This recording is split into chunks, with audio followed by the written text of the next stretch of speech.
to Shamu Stadium. Thank you. Woo! How are you guys doing? Are you ready to see killer whales up close? Thank you so much for joining us today. Your curiosity is wonderful. And just like you, it's my own curiosity about nature that led me to working right here at SeaWorld. We receive so many questions about killer whales each and every day, from kids and grown-ups of all ages. We gather those questions and put them all together right here in this Killer Whales Up Close book to share with you today. Now we've connected the book so that you can see everything up on the big screens. Now, it's my privilege to introduce you to Bronwyn. Hi everybody, how's everyone doing out there today? A little bit warm out there. Dude, where's Natalia? I think a little bit later, Wait, is that but right Natalia? now, I want to Huh? introduce you to all of our whales. Today Yeah. We're going to use 3 of those fantastic whales. Natalia. Natalia! Natalia. And the Kai. Natalia. Coming out of the back right Oh, well, now. whatever. Doing jumps around the pool. Actually, this happens to be our 26-year-old female in the center of the pool. Focus your attention. Here comes Orchid. I mean, 27-year-old? She's 27. I just got her to look to your left and not. She was born here, right here at SeaWorld San Diego. Next up, zipping along the pool, she's our 22-year-old female, 5,000 pounds, that's Sugar.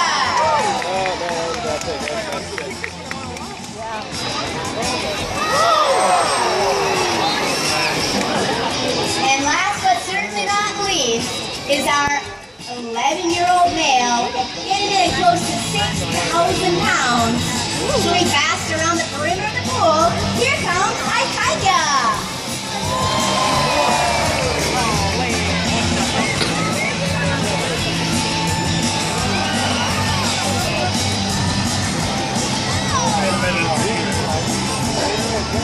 Here at SeaWorld San Diego, we happen to have 11 killer whales, ranging in age from 10 months all the way to 51 years old. You can see how different each whale is. But did you know that there are even bigger differences in the wild? Would you be surprised if I told you that there are actually different kinds of killer whales? Scientists refer to them as ecotypes. They live in different habitats, have different body types, and even pursue different kinds of food. But although these ecotypes are different, killer whales are still considered members of one species, or Sinus orca. Now, one of the questions that we get asked here all the time is how big will a killer whale grow to be? Well, that depends on what ecotype you're talking about. Is it a 16-foot female in Iceland or a 30-foot male from Antarctica? Let's take a closer look. The remarkable thing about killer whales, no matter which type, is that they are found throughout our global ocean, from the Arctic to the Antarctic, and literally everywhere in between.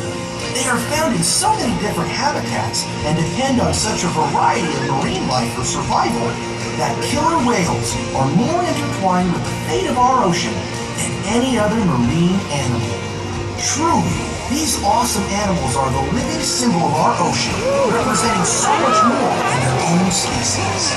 Ladies and gentlemen, let's hear it again for our killer whale family. Okay, let's check out some of your great questions. So many people wonder about our trainers.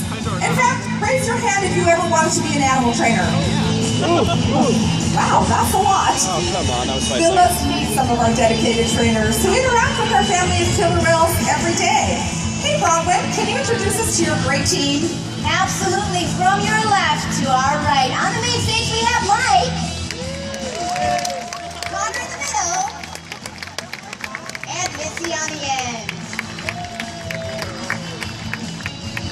Our trainers are so passionate about what they do here every day. And that makes me think of another one of your great questions. Oh, here it is. Hey, Bronwyn, do the trainers talk to the whales? That is a very good question because we may not talk to the killer whales like you and I talk to one another, but we have taught the whales different hand signals which you see the trainers doing every single day. Now these different hand signals help us communicate with the whales and establish a very good relationship with these whales. This ongoing relationship helps us to learn different information through research. Here at SeaWorld, we have a unique opportunity to conduct research about killer whales, asking important questions that can only be answered in a setting like this. So much of what we learn here is being used to help killer whales in the wild. Of course, there are other questions that can only be explored by studying whales in the ocean. By exploring questions both at SeaWorld and in the wild, our combined research gives all of us a better understanding of killer whales and the places they live. Now that's what I call working together. Research flowing in both directions, from our parks to the wild and then back again. That way, everyone benefits. All right, let's do our next question. Oh, perfect. This individual wonders why whales jump, and I just happen to have that emoji. Look! I want that emoji. You know, killer whales communicate in a lot of different ways.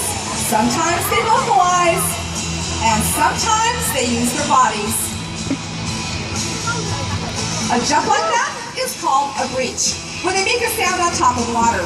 When a whale uses their body to slap the water, it creates a commotion, both above and below the surface.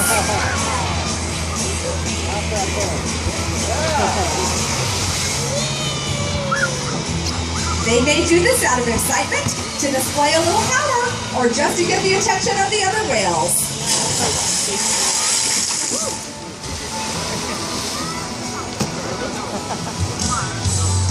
Some of you may have heard of Kalia's new calf, Amaya. SeaWorld social media fans actually helped name her. Here at SeaWorld, we see newborn calves rely on their mothers for everything, from the very first moment of birth. As a calf grows and gains some independence, it is looked after by other whales in the pod too. They help the mother protect the calf, teach it survival skills, and show the calf how to romp and play.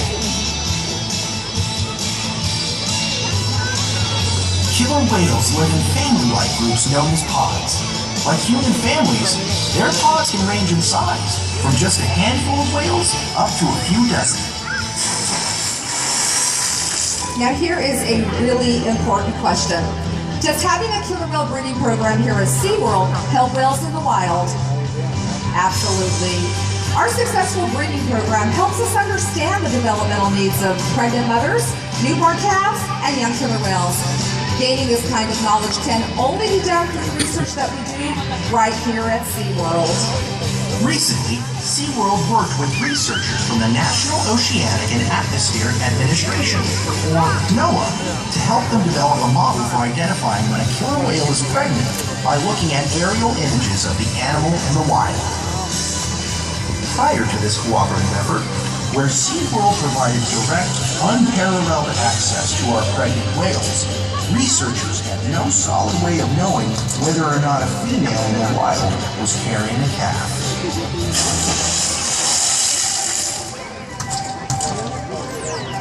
Now that's a lot of questions, but believe it or not, we get them here every day. We sure do. Killer whales communicate using all sorts of different sounds. Let's listen.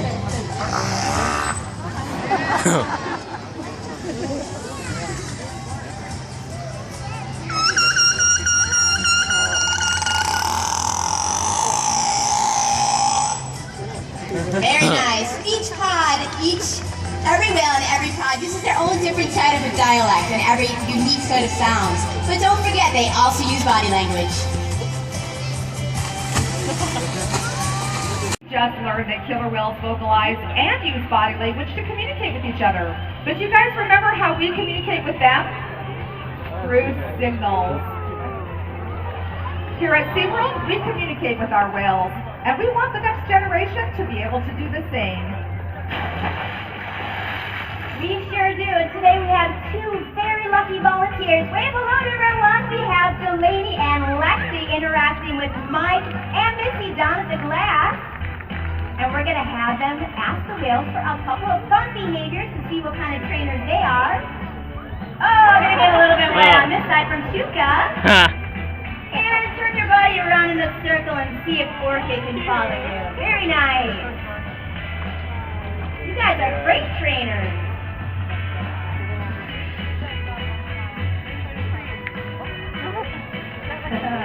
Yes, he sure does want that food. All right, we're showing Orchid another hand signal down the glass. Let's see what she's going to do. Looks like it's going to be an alien. There she goes! Woo! All right, now, to help you guys to memorize this special, meaningful event and meeting Orchid and Shuka today, we're going to give you this whale tail necklace. Let's hear it for Delaney and Alexi. Great job. Well, I think we have some future animal trainers here. Don't you guys think they did a great job? Yeah. That was awesome. I would have done better though. All right, let's check out this next question. Oh, who takes care of you, Shamu? I love this question because it lets us give you a peek at how much we care about these extraordinary animals. Well, Bronwyn, are the trainers getting ready? The trainers sure are ready. As you can see Orchid over here, all the training you see us doing today allows us to care for these magnificent animals. And when the whales learn to offer their tails, such as Missy and Orchid is showing you right now on the slide out, we can have the whales come on over and take a vet. The vets will come on over and take a blood from these whales so we can make sure that they're nice and healthy. Now, if you look at the main stage with Connor and Ikaika, when the whales learn that slide out behavior, we're actually able to weigh our whales on a scale once a week to make sure that our babies and calves are growing properly. All these high energy behaviors that you see here today, such as breaches and fast swims, are all behaviors that killer whales would do in the ocean and here at SeaWorld. This is how we exercise our whales to make sure they stay nice and healthy. So, Bronwyn, I'm sure that some of our guests are also wondering, how much does a killer whale need to eat to stay healthy? Whoa. Well, that is a great question also, because just like you and I have different dietary needs, so do the whales. Now, all of our whales eat a different amount of fish each and every single day. Orchid over here is almost 6,000 pounds, and she's eating 140 pounds of fish each and every day. Because we've been able to determine how much a killer whale eats throughout different stages of their life, researchers are able to use this information out in the field to determine if ocean habitats are healthy enough for killer whale populations to thrive. And that type of information is invaluable.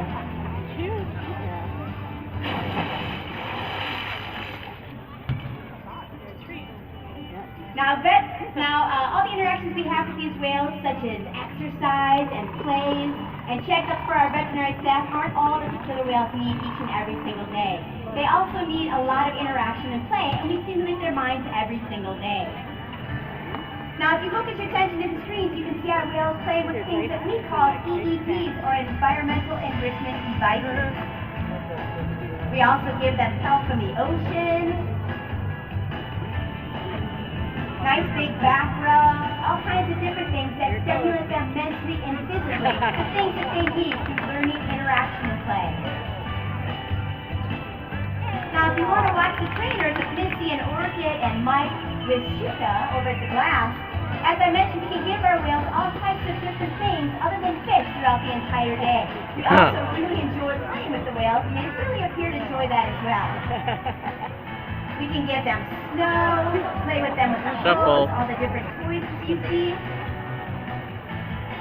It's important to note, though, with this playtime and all the things that we give them, the most important thing that the whales get is that interaction from experienced trainers every single day. All right, how about a question for all the kids out there? They all want to know who would win if a killer whale squared off with a great white shark. Now, how many of you think the great white shark would win? Raise your hand. Okay, there's a few.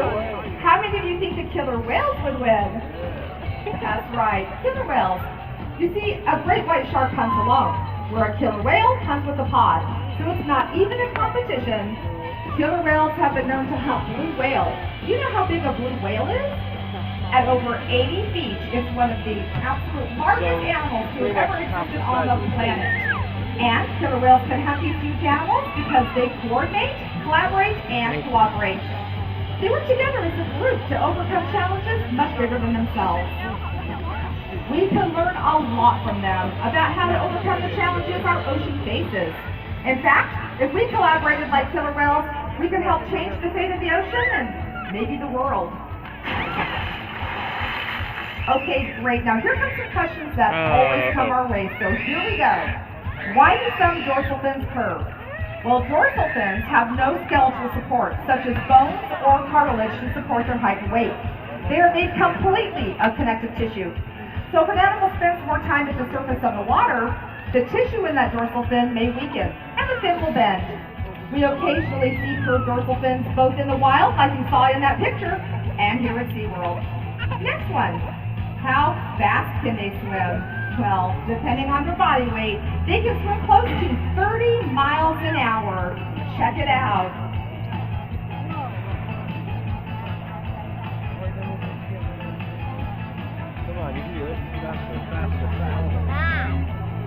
Well, that was impressive.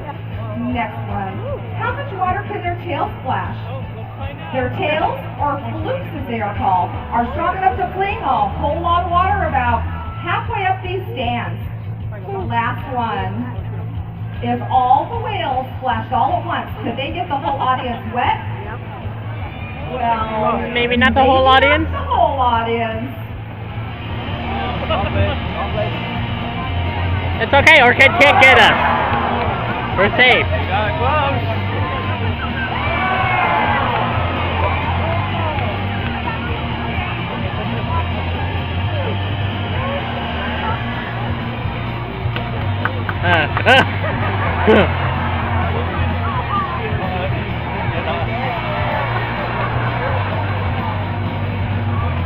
Okay, we're not gonna get soaked. We're gonna be just fine.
Oh gosh, Natalia's gonna get it.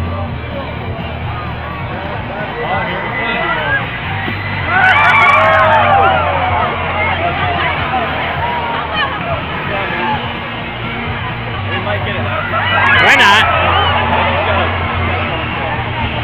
I have a poncho too. Yeah, but she got hers up back. You have that. Haha, Orchid can't reach us. Orchid can't reach us. Check it. Shit!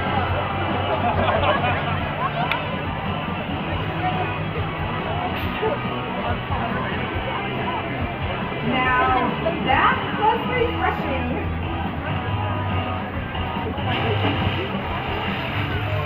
You know, killer whales are so inspiring. The more we learn about them, the more we see they represent more than just themselves. Truly, to better understand the killer whale is to better understand the ocean. Never stop wondering about the natural world around you. Visit us at SeaWorldSanDiego.com and download your free copy of the Killer Whales Up Close book to share with your family and friends. From all of us to all of you, thank you for sharing, thank you for caring, and thank you for wondering. We hope you enjoyed the Whale Up Close, and come join us later today for One Ocean, and enjoy the rest of your day right here at SeaWorld San Diego. Bye-bye! Natalia! Natalia! Johnny Lover, thanks. Natalia! Makani won production! Rejected! I cannot believe you right now! Oh my goodness!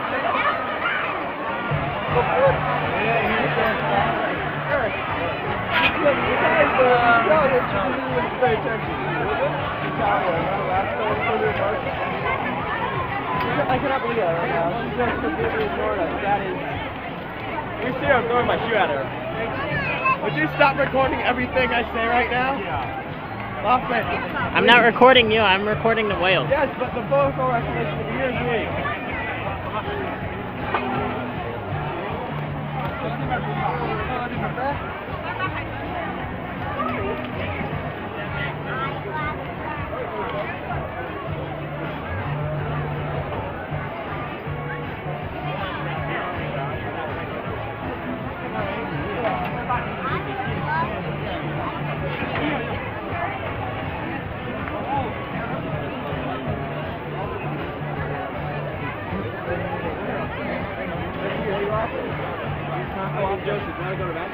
Sure. I'm just recording. Oh, I'm recording the whales. They're going over. They're going over the slide over. I like recording after, too. Okay.